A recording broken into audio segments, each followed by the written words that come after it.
ang mga posibleng managutan ng criminal and administrative charges. At iminumungkahi namin na imbestigahan ng Office of the Ombudsman ang mga sumusunod. Una, si DOJ Secretary Remulla Boying maaaring managot sa violation of RA 3019. Managot din si General Romel Francisco D. Marbil, Chief PNP, sa arbitrary detention, Article 124 ng Revised Penal Code. Secretary John Vic Remulla ay maakusahan din ng arbitrary detention katulad nung iba. Violation of 319 for inducing General Torre and Marbil to perform an act in violation of the Constitution and our laws. Patawan din ng kaso ay si General Nicolas Torre III. Maaring managot sa arbitrary detention. 2 counts of arbitrary detention, not only against the former president, but also against former Executive Secretary Medialdea. Ambassador Marcos V. Lacanilao. Maaring managot sa usurpation of official functions, Article 177 of the Revised Penal Code. Kung bago ka lang dito sa NTPH, maaari bang makahingi ng isang like at subscribe?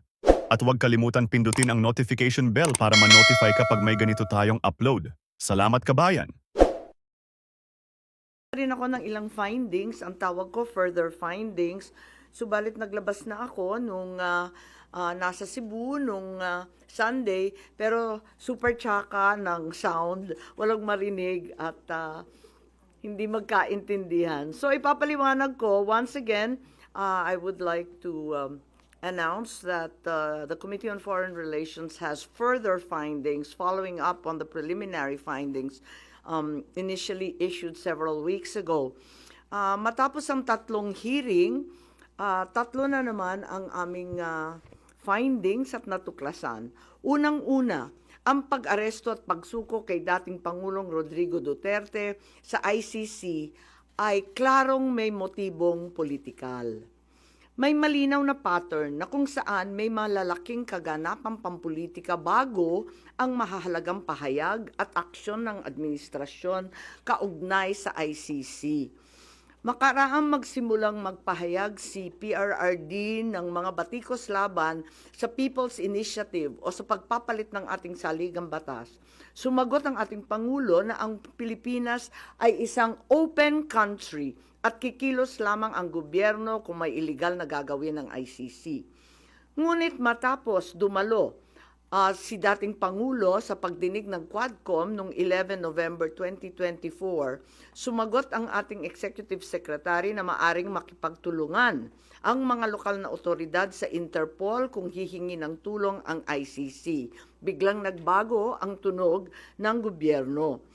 Matapos kumambyo ang ilang pro-administration congressmen tungkol sa impeachment labang kay VP Sara dahil sa napakalaking peace rally ng INC noong Enero 13, bumalikwas ang administrasyon sa pamagitan ng pagkatha ng Oplan Tugis or Operation Pursuit sa Ingles na rineport ng New York Times kasunod ng pahayag ng kalihim ng katarungan na bukas ang administrasyon makipag-usap na sa ICC tungkol sa ilang pamamaraan ng kooperasyon.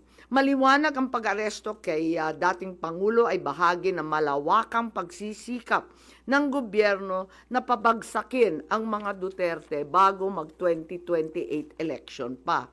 Ang unang malinaw na pagtangka upang pabagsakin ay sa pamamagitan ng PI na magsilbing panimula sa pagbabago ng probisyon ng ating konstitusyon para hadlangan makabalik sa 2028. Nang mabigo ito, nagmadali na siraan ang pangalan ng mag-ama.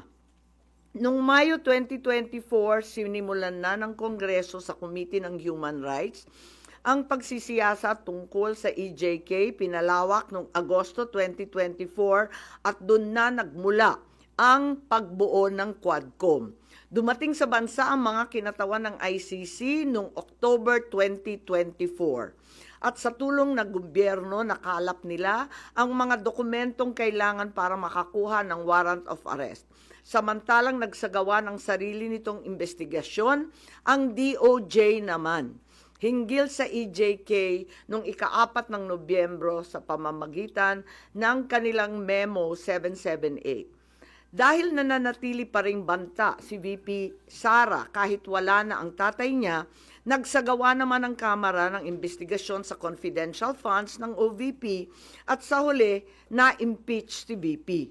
Napatunayan ang motibong politikal na napag-aresto sa turnover kay PRRD sa pamamagitan ng mid-election final campaign sprint action plan ng Lakas CMD noong nagtipon-tipon ang matataas ng opisyal noong petsang 22 ng Abril. Nakaraang ilang linggo lamang, inilarawan ang mga nagawang mga Oplan Horus. Isang operasyon na inilunsad noong Abril 2024 na naglalayong pabagsakin ang dalawang Duterte.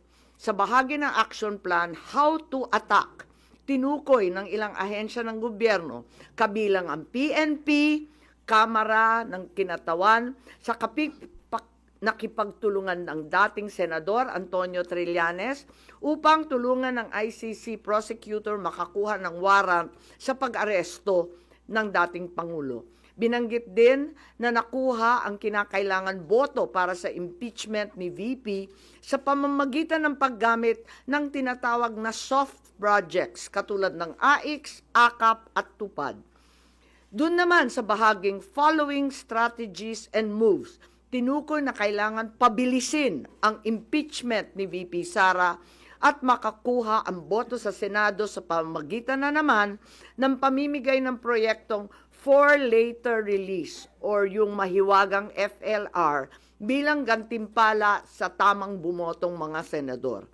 Ikalawa, may magkakaugnay na pagtatangkang pagtakpan ang mga detalye at motibo sa likod ng pag-aresto ng dating Pangulo.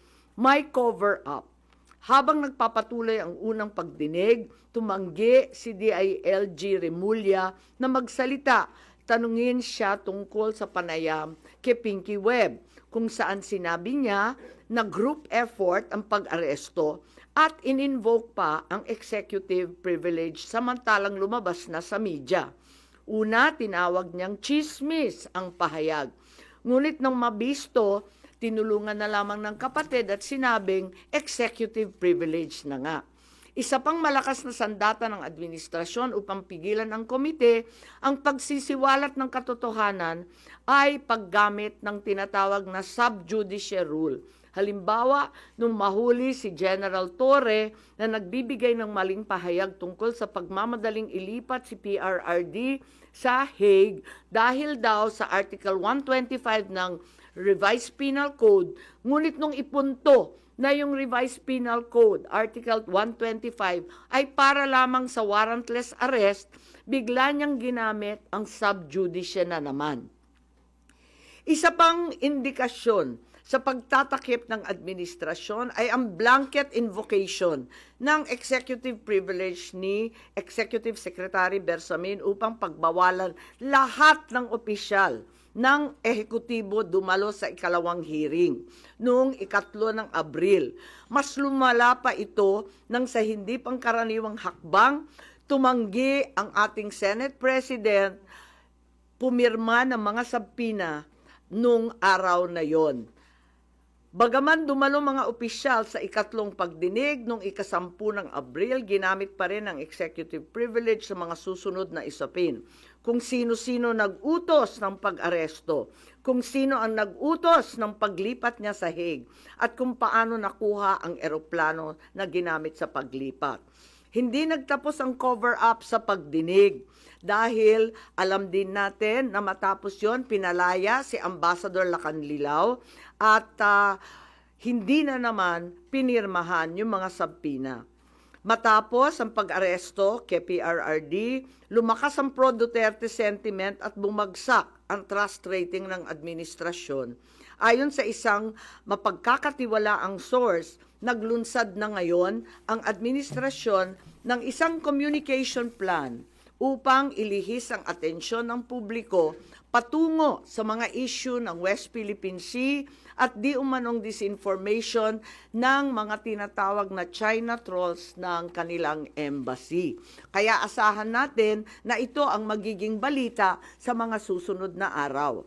Hindi inaasahan ang political backlash sa pag-aresto sa dating Pangulo, kaya ngayon sinusubukan nilang kontrolin ang sitwasyon sa pamamagitan ng pag-focus sa West Philippine Sea, pagsisi sa China, at sa huli ay iuugnay ang pagtaas ng suporta kay Duterte sa sinasabing kampanya disinformation ng China.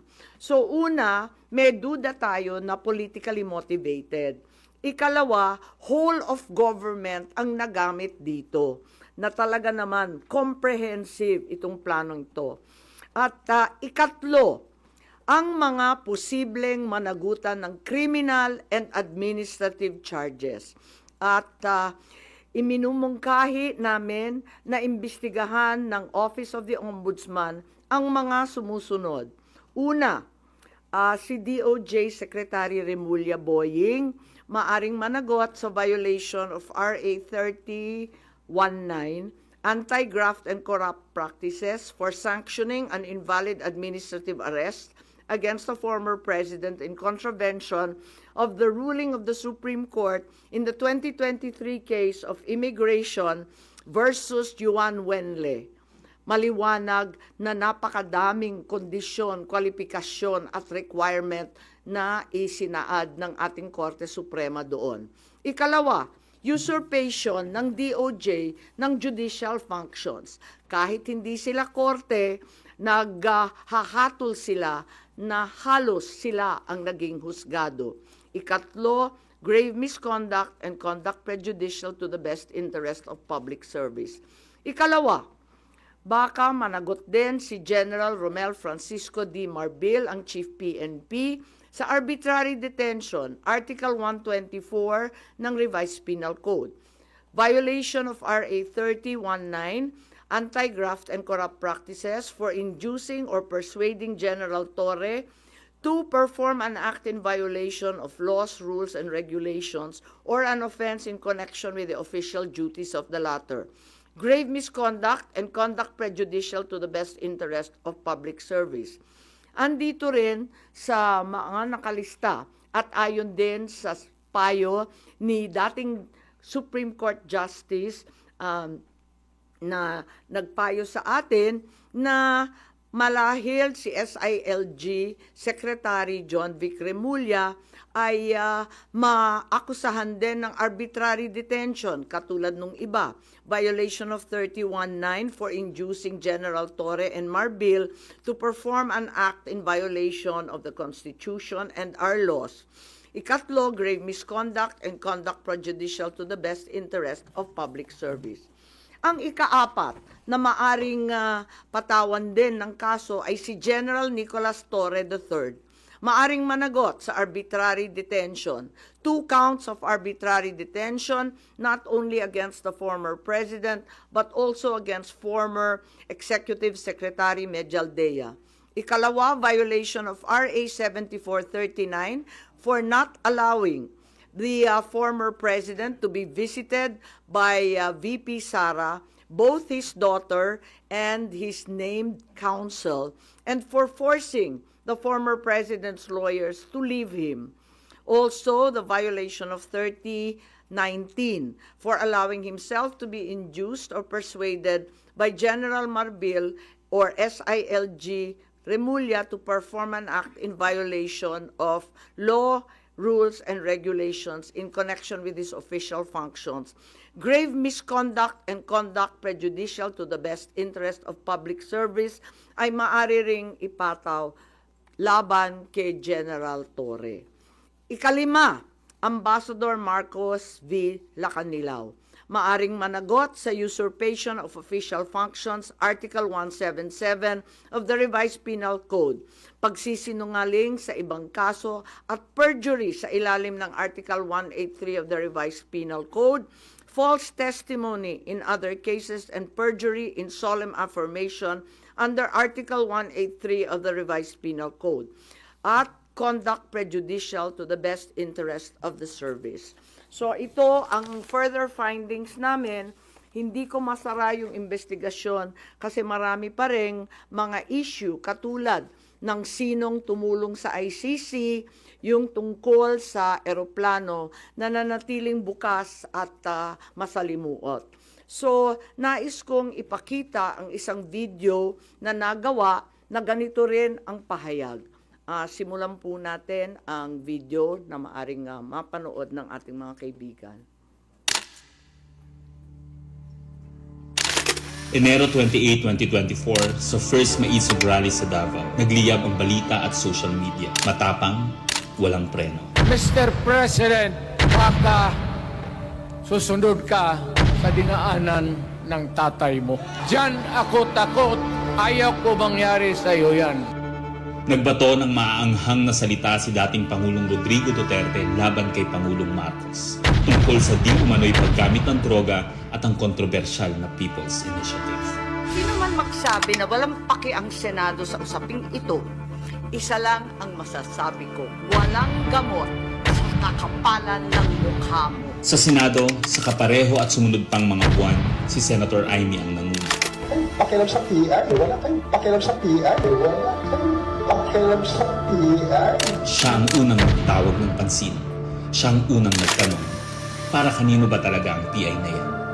Marso 2024, sa kabila ng bangayan sa harap ng sambayanan, narinig natin si Pangulong Marcos. Matatag, matapang. The International Criminal Court has no jurisdiction over the Philippines as we remain to have a working judicial system and law enforcement mechanisms. Walang jurisdiksyon ang ICC sa Pilipinas. Sa sabon, nagpagpag siya ng balahibo. Ang hindi natin alam, paghupa ng alikabok ay nagsimula ng ilatag ang plano para muling sumagi sa ICC.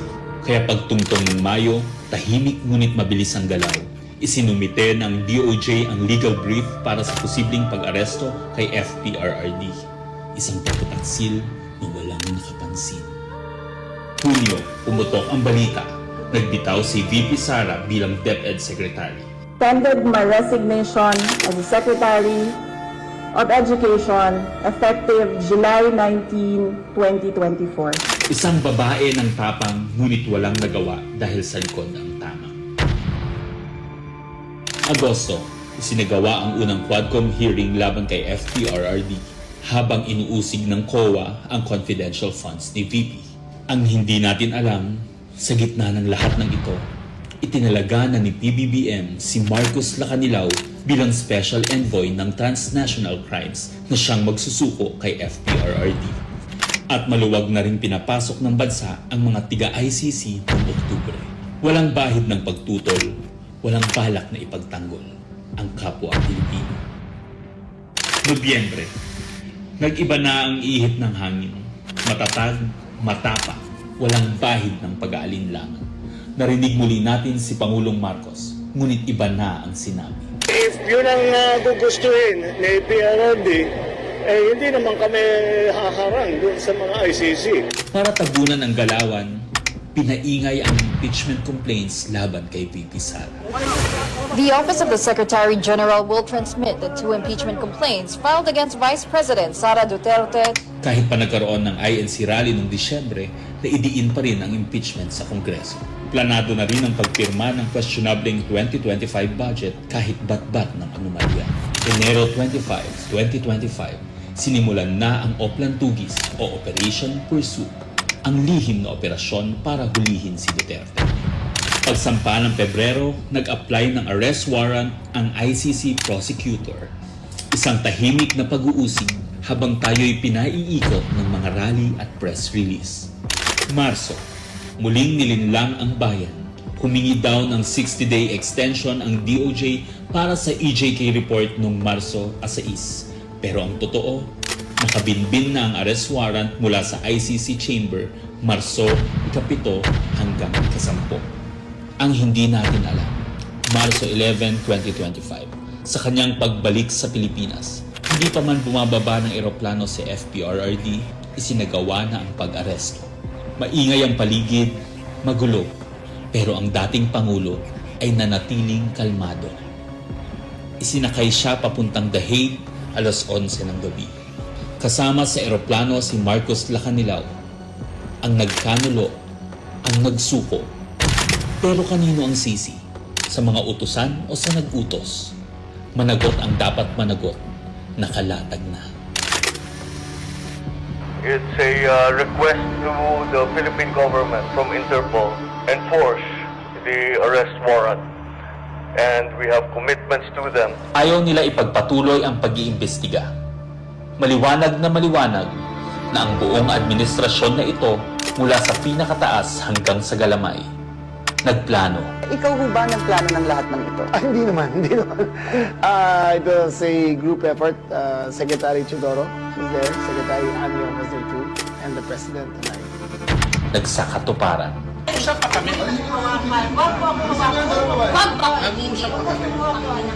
Kayo mga Wag mo hawakan yung nanay ko! Nagkagulo. Tayong magawa. Wala tayong magawa dahil mismo ang gobyerno. Nagtakpanan. Mamili ka. Kapag warrantless arrest, edi may period. Kapag may warrant, walang period. I'm being cautioned by the DOJ, ma'am, that it may be sub judice already to discuss that because of the habeas corpus pending in the Supreme Court. Ngunit lumabas ang buong katotohanan. Ganito pala ang bagong Pilipinas. Hindi man lang natin alam. Tahimik ang pagtataksil. There was no red notice and what was issued was merely a diffusion. Tahimik ang pagwasak. Paliwanag mong maigi, representative ka ba ng Pilipinas or representative ng Interpol? Pipili ka lang. Nirepresent ko po ang Interpol NCB Manila. So mali itong papel na to. Harapan ang pagtalikod.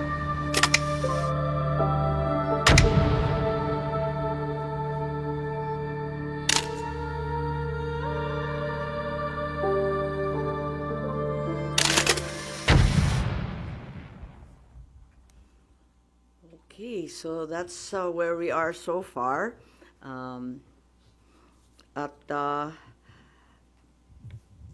Mahirap hindian ang sinasabi sa bidyong yan na may isang malawakang plano na may kinalaman sa politika at sa 2028. Yun. Hello. Po. Ma'am, how's your relationship with the President? Nakapag-usap na po kayo? No, I haven't seen him in ages. I'm sure he's not happy about what's happening. I'm certainly miserable about these developments. Sinasabi niyong plano ng gobyerno, pinlano ito, politically motivated. You think PBBM allowed this po? Hindi ko alam, inako ni SOJ Boying Remulla na siya nag-utos. Ngayon hindi ko alam kasi sa isang banda, masasabing alter ego ang bawat membro ng kabinete. Sa ibang banda naman, kusang ginawa ni Secretary of Justice. May pinaimbestigahan kayo sa Office of the Ombudsman, so i-furnish nyo sila ng copy ng findings ninyo, ma'am? Yes, definitely. Papadala natin doon. Dahil, as we know, this is only in aid of legislation at may mga legislation na rin kaming naiisip hinggil sa mga usaping ito. Kailangan i-forward na namin sa iba't ibang korte. Ma'am, itong findings ninyo, official na to, so no more hearings? Hindi ko pa alam. Ang tawag ko nga further findings because I'm not certain that we can close this. There are also allegations that, first of all, several weeks ago, a draft was mooted involving a warrant of arrest of 5 police officers, including Senator Ronald Bato de la Rosa. Of late, there has been a rumor, once again, that the Vice President will in fact be issued by the ICC a warrant immediately. So, alam natin na si VP Sara ay nandun sa listahan. Pero alam ko na nasa ibaba siya, no? Doon sa mga pinangalanan. Ngunit, ilang araw nakalipas, may mga report na siya na ang uunahin. Where did you get this information, ma'am? Nasusunod si VP Sara na arestuhin? Uso naman ng chismis ngayon. Chismis rin po. Not yet. A few incredible sources, but nevertheless, we have to pay heed. And let me make it clear, I will oppose that warrant with everything I have. Foremost, the administration has said time and time again through the president himself that the ICC has no jurisdiction in the Philippines. Therefore, any warrant of arrest by the ICC cannot be enforced in this country for lack of jurisdiction. It is nothing, that warrant from the ICC, but a mere scrap of paper. Walang bale yun. In addition, there's no basis for the Philippine government to cooperate with the Interpol in enforcing an ICC warrant. The mere fact that a void warrant is transmitted through Interpol does not make it less void, does not make it valid. At ikatlo, as the hearings have established, the circumstances surrounding the investigations of the ICC in this country, the incidents leading to the issuance of these ICC warrants, and the enforcement of such warrants are politically motivated and really are in violation of Article 3 of the Constitution of the Interpol itself, which prohibits the Interpol from participating in any intervention or activity of a political character. Ma'am, sabi niyo, you will do everything para harangin sakaling magkaroon na rin ng arrest warrant laban kay BP Sara. Ano ba mga action ang gagawin niyo? Wala tayong balak na isuko ang soberanya ng Pilipinas at ibaliwala ang ating husgado. So hindi baka maireklamo kayo ng obstruction of justice just in case? Hindi ko po alam. So ano mga action ang gagawin niyo, ma'am, para harangin sakali? Iniisip pa kung anong kailangan gawin dahil tulad nga ng sinabi ko, haka-haka pa lamang ito. Ngunit sa nakita natin sa mga nakaraang 2 taon, itong mga haka-haka, duda, suspecha, madalas nagiging totoo. So may mga preparation na rin si BP Sara dyan sa chismis na natanggap niyo, ma'am? Marahil po. Pero yung warrant na paparating para kay Senator Bato and other former police officials, credible na po yung source nyo dun, ma'am? Parang, kasi maliwanag yung listahan, pero andun siya sa sumunod na listahan ng ICC, di ba? Andun siya sa warrant, kaya't inaakala namin na yun na ang susunod. Pero hanggang ngayon, wala naman inilalabas at nagbago ang ihip ng hangin at ang balita ay si BP Sara. Ma'am, kanina nabanggit niyo po kanina na part ng diversionary tactic yung paglabas ng issue ng supposed paid trolls ng Chinese Embassy in Manila. Are you now saying that Senator Tolentino and the committee niya po were used po for this propaganda by the administration? Ay hindi ko naman gawain bumatikos ng kapwa senador, pero ang alam ko may utos talaga sa admin media na i-divert at mag-squid tactics ng bonggang-bongga, i-divert sa iba't ibang balita, tulad ng mga sagupaan, yung fake news nga na tinake over na, yung kung ano-anong mga isla at islet, tapos yung balita ng 20 pesos rice, sinabay-sabay para ilayo sa tunay na problema. But as a sitting senator po, kayo po hindi kayo nababahala if there's some truth to it na although it's a widespread speculation na even before pa na gumagamit yung China ng machinery, ng propaganda machinery regarding sa WPS issue. Naku naman, sigurado tayong meron. Walang pagkakaila, walang duda na meron silang makinarya para dyan. Meron din ang mga Amerikano, meron din yung iba't ibang mga malalaking bansa. Marami talagang nakikialam. Next time po. Ma'am, how do you feel about people saying na hindi maganda na kayo po kinampehan nyo yung mga Dutertes, yung kalaban ng kapatid nyo, more than dun sa kadugo nyo po sa si President Marcos? How do you feel about that? Masamang-masama ang loob ko, ngunit ang akin lamang kailanman hindi kami nag-away ng aking kapatid. Yung mga amuyong sa palasyo, yung mga nariyan, yung mga lulong, ayun, sila po ang ating kaaway. At hindi ko naman kinakampihan ang isang panig laban sa isa. Ang pinapanigan ko lamang ay ang soberanya ng Pilipinas na isinusuko natin. Nakakahiya naman itong ginagawa natin na. Ma'am, sino daw yung lulong? Abangan po ninyo. Abangan po ninyo. Pero ma'am, hindi ba in a way parang baka ma-destabilize yung leadership mismo ng kapatid nyo dito sa mga nagiging findings at mga statements nyo against people around him? Hindi ko linalabanan ng sinuman, binabasa ko lang ang lumabas sa katibayan mula sa hearing. Wala akong magagawa kung litaw ng litaw ang katotohanan. So, okay lang kung medyo makadestabilize ito sa leadership ni Wala ni tayong BBM. pagnanais mag-destabilize sa Pilipinas. Marami na tayong problema. Ngunit ang katotohanan ay kinakailangan mangibabaw sa lahat.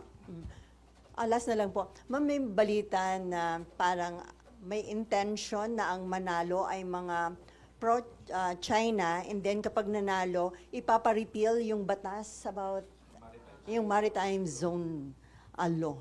Wala akong alam kung tungkol dyan. Ako ay tanging pro-Pilipino. Ipaglalaban ko ang ating bansa tulad ng ginawa ng tatay ko sa sino man at anumang dambuhalang kapangyarihan. Sen, good morning. Do you think yung pagsasampa ng reklamo sa ombudsman could help deter kung ano man yung susunod na plano ng ICC para magdalawang isip yung mga nagpatupad nung una kay dating Pangulo? Sana po. Sana po. Inaasahan ko po. Kailan po kaya yung Tignan pagsasampa ng natin, reklamo? tignan natin kung anong magagawa.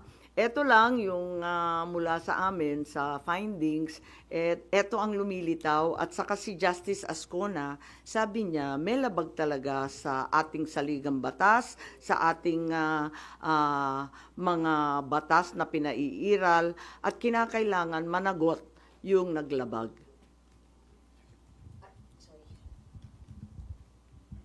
Ma'am, balikan ko lang, yung warrant, ICC warrant to, ma'am, no, yung narinig nyo para kay VP Sara. When is this coming out? Chismis nga lang kaya walang name and date. Ma'am, yung ano po, yung further findings nyo, does it need yung approval po ng committee members? Yes, hindi to committee report hindi ako kukunwari na committee report to. We are not in session, we're in recess. So, wala pa talagang committee report na masasabi. Kaya lang, sa daming nagtatanong, sa marami na nagsubaybay sa oras-oras na hearing, pakiramdam ko, obligado ako magsaad ng findings along the way. Kasi nga hindi matapos-tapos at hinahadlangan ng todo-todo. Ma'am, doon may binabanggit din po na yung Republic Act 9851 wherein it says na yung pag-present sa local court ng isang individual who is facing an allegation of crimes against humanity, hindi na kailangan.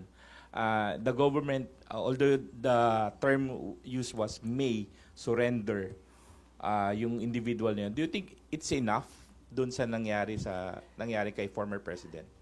Sa bagay na yan, sa palagay ko, ang Senado kasama ng Kongreso maaring magbago ng batas at liwanagan yung Article 17 nung 9851 kasi hindi maliwanag doon, parang natanggal sa proseso ng pagpipinal. Nakita ko yun, maliwanag yung surrender, maliwanag yung alin yung extradition. Maliwanag na yung surrender ay para sa dayuhan lamang. Pero, dun sa final version mukhang na-edit, kaya maari natin tignan yan dahil ang purpose ng investigation sa Senado ay talagang in aid of legislation. Isa na yon na kinakailangan tignan. Isa pa yung extradition law na inakda ng tatay ko. Ang tagal-tagal na nun. Marahil kinakailangan tignan na rin natin yan dahil hindi na pakay sa mga problema ngayon yung ibang provision doon.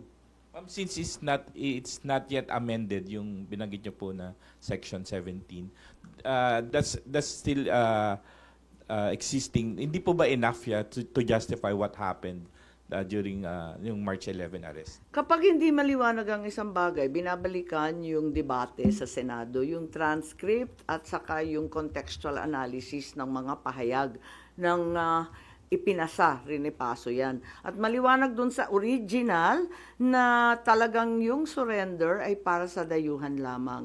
Kung bakit na iwaglit at naiwan yun at may nilagay na mga pag-aamyenda sina Senator Subiri, sina Senator Gordon nung panahon na yon, hindi ko alam kung nakalimutan lamang o sa pagmamadali hindi na isaayos ng maigi. Pero yan naman ang trabaho talaga ng mambabatas. Tignan at isaayos, iklaro ang mga hindi masyadong maliwanag.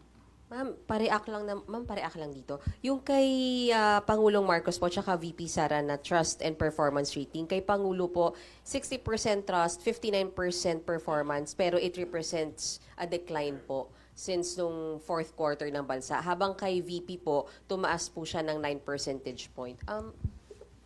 Comment on this. Pasensya, pero hindi na ako nagbabasa ng survey. Kaya hindi ako up to date dyan. Ang nararamdaman ko, ang pagpuot, ang hinanakit, at ang galit ng mga Bisaya. Galing po ako sa Cebu, mamaya pupunta ako sa Davao. Alam na alam ko ang pakiramdam nila. Ngayon, kung ganito rin ito sa Luzon, ramdam ko sa Manila, hindi ugali ng Pilipino ang pang-aape sa matanda na may sakit. Hindi natin gawain yan. So, you mean yun yung dahilan bakit bumaba yung survey ni Pangulo? Hindi ko alam. Tulad ng sinabi ko, napakaraming survey ngayon na kung tutuusin, kinakailangan na siguro i-supervise, i-control ng COMELEC kasi grabe na ang mind-setting, brainwashing, and laying the predicate, ika nga.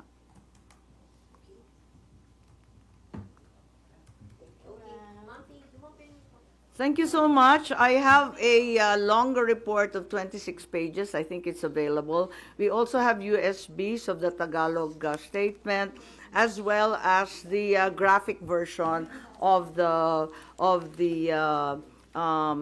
timeline. And I can also provide that video that we received. What I read, ay yung Tagalog. Opo, nandito. Okay lang. O, sige. Pero may soft copy ba kayo? Hindi ko alam. Meron.